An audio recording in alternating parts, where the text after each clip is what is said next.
Hello again, guys. Welcome back to the channel. I am Lee, minus the dangerous tassels. Thank you very much for the heads up. You are watching Bareham Engines.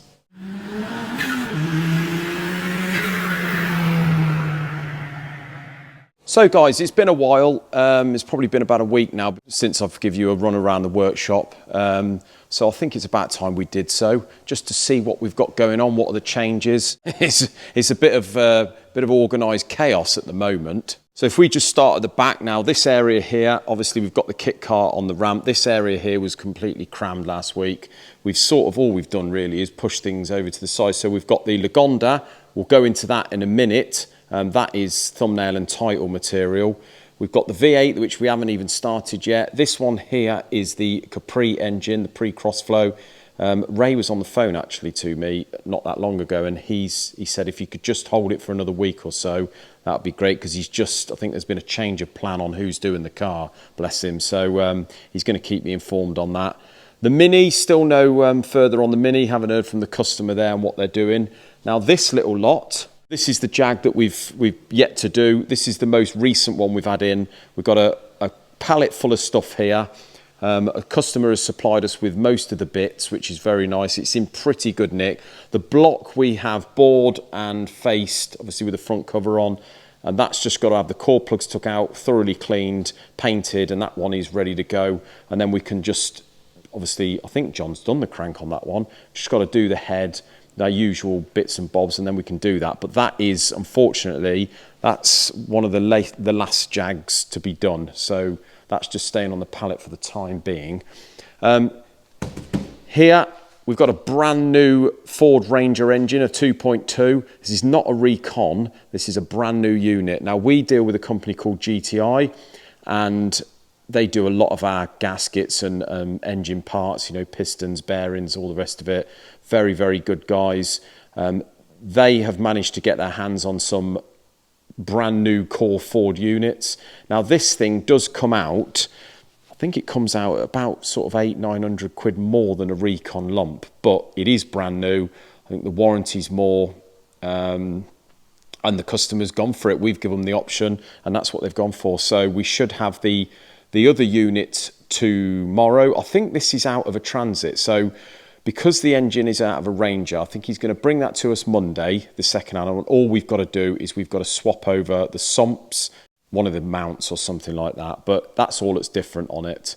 We've bought a few of these before in the past. We'd rather that than get involved reconditioning them, guys, because you know what it's like. Evo lumps, still waiting for pistons. Once we've bored that with the new pistons, the head's all done, ported, we can get that done, you know about that. Same here, this is the V6. We sent yesterday off a piston for Scott to see if I'm probably going to get this wrong. It's either CP or C or JE. I think it was CP. They're going to copy it and make us a set of pistons for that. So that is going to be here for yet probably another month, 6 weeks at least. I would have thought. The Jag. This is the horrible Jag. The second one. We've just finished that one over there. I'll show you that in a minute. But this is the horrible mess that was sitting over this area. Paul has stripped that today. As you can see, the area is looking a lot. This was like a little oily pond here earlier. Paul dancing around in it. But he's managed to clean that, and it looks considerably cleaner than it did earlier. Always the worst bit about these type of engines, these Jags. They get real gloopy inside. To strip them is just horrible, because every nut and bolt you undo with a windy gun just sprays oil everywhere. It's awful. So rather him than me, but he's done a great job. Still a lot more cleaning to do on this, but yeah, we're cracking on with that. Down here we have a little barrel. So this is a Lambretta barrel actually. The guy bought it in a couple of days ago. I set it up to be bored, and little did I know that there's got to be about 4 mil come out of this. He's going 62 mil. Now I'm sure some of you Lambretta boys will tell me down in the comments what these are standard. I haven't really looked it up, to be honest, but I make it about 57.5, or it was. So I'm going out to 62 mil. This is the final cut, and then we're going to hone it, and then that one is all done. Got a TZR 125, and that we managed to source a piston for, so that's got to go out 1.75 mil, as you can see, because I think it's already at 1.5 mil. Well, that's the piston for the Lambretta.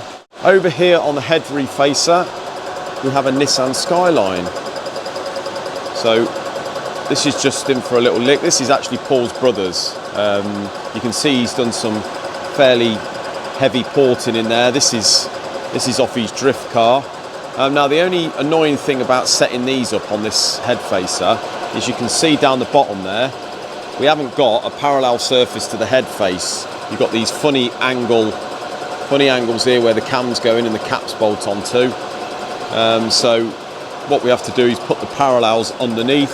Fortunately, if you can see underneath that they're all round about this area here is round about the same all round. So all we've got to do is just get our height gauge and shim it up here and there just to make sure it's right. But I'm just giving this a 3 thou lick over. You can tell how well I've got it sort of set up with the height gauge because it's literally 3 thou and it looks like it's clean. So had a little box turn up, the special box. The special box. Do a little unboxing with video. The Burton tape on it. So Paul's just about to reveal what's inside there. Exciting times. Exciting, very exciting. Bear unboxing video. Could it be more goodies for the kit car? What we got? Or could it be something more sensible? Oh, bearing, crown wheel bearing. And another one. Another one. There them out, should we? More bearings. Let's get this big bow out. And the bit that Paul tried to talk me against, really. But look at that. We've gone with the viewers' recommendations, Paul. If it don't work, we can blame them. Oh, look, you get this free lanyard. Oh, as well. nice. There you go. We'll have that. I'll keep that with the kit car. Very nice. Nice little touch.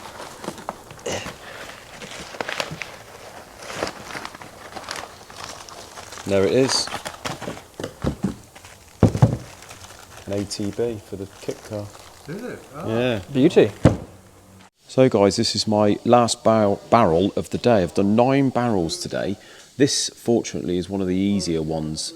So you can see it's got no ports in there. It's a 4-stroke. I don't mind doing these at all. Probably my favourite barrel to do are the ATVs because it's a bigger bore, a lot easier to do. The cast iron sleeves seem a little bit easier to hone. But I don't mind these. These are all right. But the ones with the ports in, the 2-stroke, especially the older stuff, I think worst of all are the Makos because they've got such big ports. The honing stones tend to get caught in them and you can break a stone easy enough. And trying to get the consistency all the way down the bore and the size right all the way down is a bit of a nightmare. But this is the last one. We've just let this one cool. We'll see what he measures there. See there's sort of up to 0 to plus half a thou. That's absolutely perfect there. So that's nice and cool now. I can get that outside and get that washed. Here we've got a CBR 600 set of barrels. All we've done on here, because this is an Alisil bore, so all we've done on here is just whip the hone down, and we've got some specific aluminium stones that we just whip up and down just to clean the bores up, and that one there's all done. This is the MGB that we've been waiting for pistons on. We've just got a delivery for pistons now. I don't know where they are, somewhere. Oh, they're over here on the rods. So crank's all done, blocks bored, faced, primered up.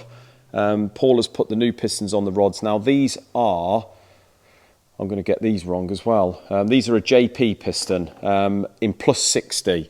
So we were struggling on plus 60s for one of these, which is surprising being a common MGB. But these are the low comp ones. And in 60, decent quality pistons. I think, if I'm right in remembering, John could get a lower quality piston. Probably not going to be for another couple of weeks, but he could get them, but we would rather a decent quality. So this one set has popped up in at Thornton's.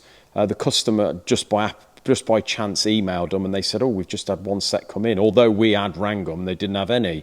So they've come in, we've got them, they're on. Paul, first job for Paul tomorrow, give this a bit more cleaning and we can just get that bottom end built up and that's out the way then. The BMW, you know about this one, same as that one. We're just waiting for bits on that. You see, we've got a load of bolts turned up from BMW. These are all the mains bolts. You know, half of these are those horrible bloody aluminium ones. These here, they're all aluminium bolts, they are. Ridiculous. But anyway, got all those new, just waiting for all the pistons and the gaskets and bearings to come in, and then we can get that one built up. So guys, the Jag. This is the first Jag that we've done. So this is the one of the pair here. This is the one we finished. Obviously the rockers aren't down properly yet. The customer has supplied these rockers. I think these are an older rocker cover that they've just polished up, put new badges on and that. But I think you can't go wrong, can you, with the black, the silver, new core plugs, chrome rockers. Looks absolutely fantastic. So they were really, really happy with that. Obviously we've got all the new nuts and bolts and what have you, all new plugs and what have you in it. It's looks fantastic. Got a new water pump on the way, and we've got a new oil filter housing to go on the side. That had a bit of a crack in it, so we had to replace that. As soon as we get that, we can finish it off and they can have that back, and we can make a bit more space. What we should do when that one's gone, we should probably get that other Jag on the stand, and away we go. All right, mate. Got a bit of a stud issue. So this is probably something you won't see every day. Paul's got a bit of a stud issue. Now this is, what's this? This is another 4.2. Obviously you've got the one over there that he's finished. This one he's pretty much on the verge of finishing, but we've got 4 studs that are stuck in. So this is one way of doing it.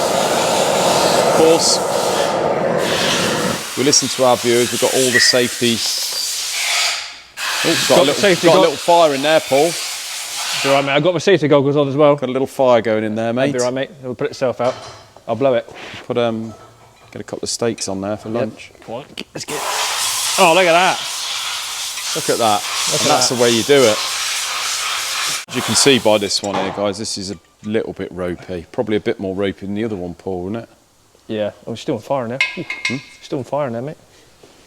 So you get a fire extinguisher. Have you got any fire extinguishers? Yeah, of course we have. Have you? Oh, yeah. I didn't think we had any. I'm joking. Serviced every year. Look at that. So have we seen any horrors with this one, Paul, or not? No. It's pretty standard stuff, just a bit grotty.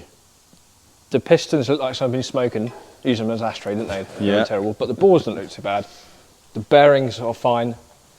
The crank looks nice.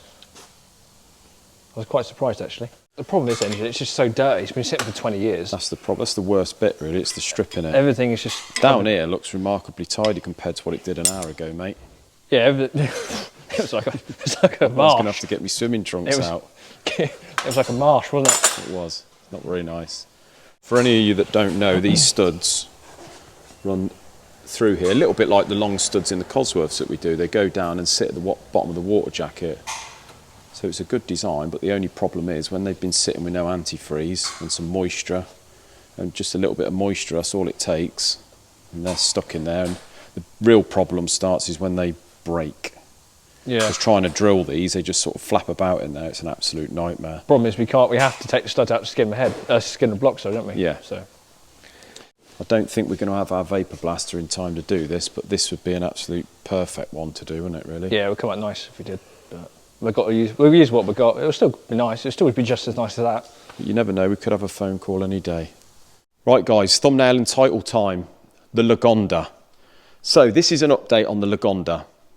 Down in that box is the new crankshaft. Now, I haven't even opened it up yet, so I'm not sure whether it's new or just a good second hand.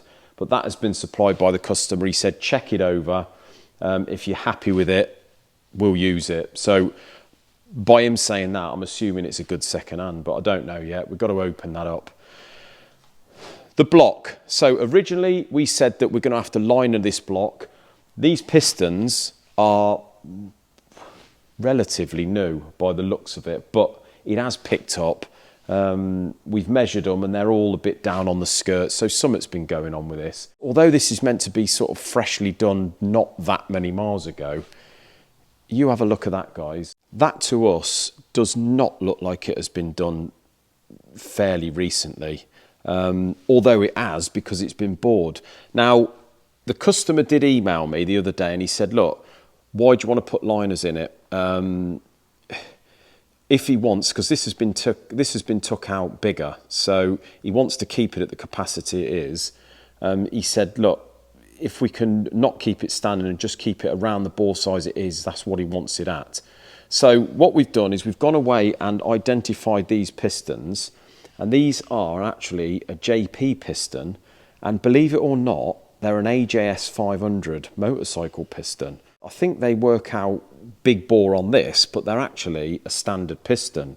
So I've measured the bores, and I'll tell you that in a minute, that's another story. So what we've done, I've set up the bore gauge. Now, this piston here is a 66 mil. So I'm assuming that's what the AJS is as standard. 66 mil, so that is what I've set my bore gauge at, 66 mil, dead on. Now measuring the skirts on here, if the bore's 66 mil, measuring by these skirts, that's giving us about 5 thou running clearance, which seems a little bit too much for me. But obviously these skirts are going to have closed in a little bit. But we'll go with that at the moment. So if it's 66 mil, then we're running 5 thou running clearance, which is more than enough, I would say. So on the bore gauge, go where the light's not, we've got the big hand on the little hand on the 3, big hand on the 0. That's what it will be at 66 mil. So first of all, that bore there is running, have a little look. That ball there is running about 13 thou over 66 mil. So with the extra clearance on those pistons, this thing here has been running on a worst case about 18 thou running clearance. It's almost like they've bored it half a mil too big. So that's why the pistons are going to be hammering about. I just don't understand that. And this was meant to be a company that's done this, apparently. Even on the best bore there, we're still running about 15 thou running clearance. So not sure what's gone on there, guys. If that's a company that's done that, then they must have got their calculations worked out wrong. I don't understand that. So yeah, these pistons are going to be an absolute prick in a bucket in that block. We've got the new pistons turned up today. These are 0.5, so these are half a mil over.